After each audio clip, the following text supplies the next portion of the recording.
Alright, in the previous lecture we have learned why we need a tree data structure. Now in this lecture we will learn the terminology which is related to a tree data structure. So let's say we have a tree like this and we'll start from top to down by learning all terminologies that are related to this tree over here. So the first terminology over here is root. So what is root? Root is a node which does not have any parent. So if you look at carefully to this tree over here, we can see that each and every node of this tree has a parent except one.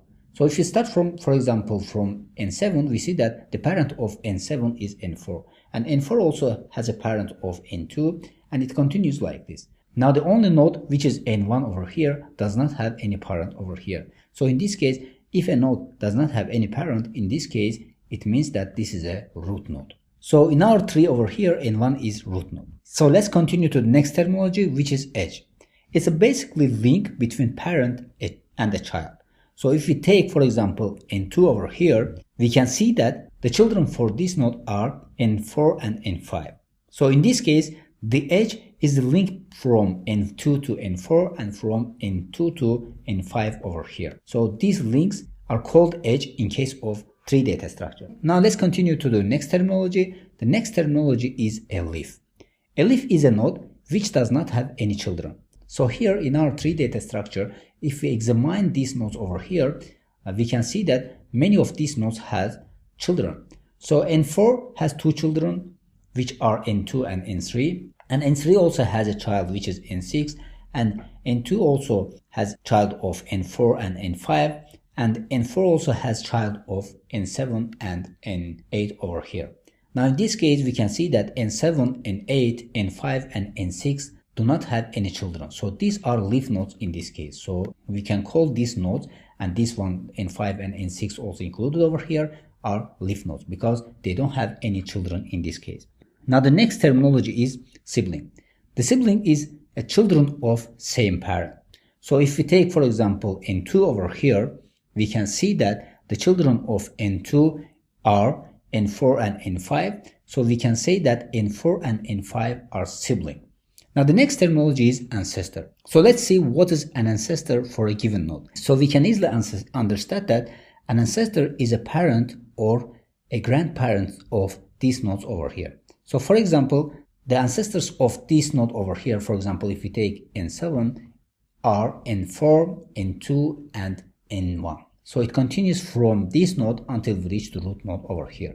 So parents and grandparents of this node are called ancestors of this node in this case.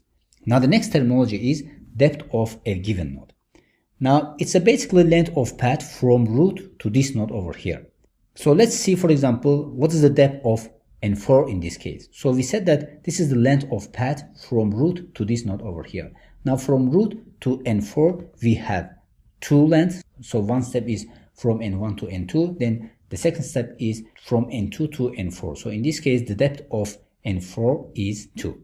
Now, the next terminology that we are going to learn is height of a given node. Now, a height of given node is a length of path from node to the deepest node in this case. Now, if you look at, for example, the height of 3 in this case, so we said that it starts from this node until we reach the deepest node. So in this case, from N3, the deepest node is N6. So this means that we have only one step over here. So this means that the height of N3 in this case is 1. The next terminology that we are going to learn is the depth of tree. Now the depth of tree is depth of root node in this case. So we said that a depth of a node is a path from root node to this node. So in this case, if a depth of tree is the depth of root node, so in this case from root node to root node we have only 0 steps. So this means that the depth of tree is 0. Now the next terminology that we are going to learn is height of tree. So height of tree is height of root node. So we said that a height of a node is a length of path from the node to the deepest node in this case. So for example, for this tree, the height of tree will be like this. So this is one step, then this is second step, and this is the third step. So this means that the height of tree in this case is 3, because from root node to the deepest node, we have 3 steps over here. Now these are the all terminologies that we need in case of tree data structures. So with this we have come to the end of this lecture. So in this lecture we have learned the main terminologies that are related to tree data structure. So you need to learn these terminologies very carefully, because when we are dealing with a tree data structure, we are going to use this terminology over here frequently. So it's very advisable to learn them by heart. So with this, we have come to the end of this lecture. So hopefully everything is clear about the main terminologies of tree data structure. So see you in the next lecture.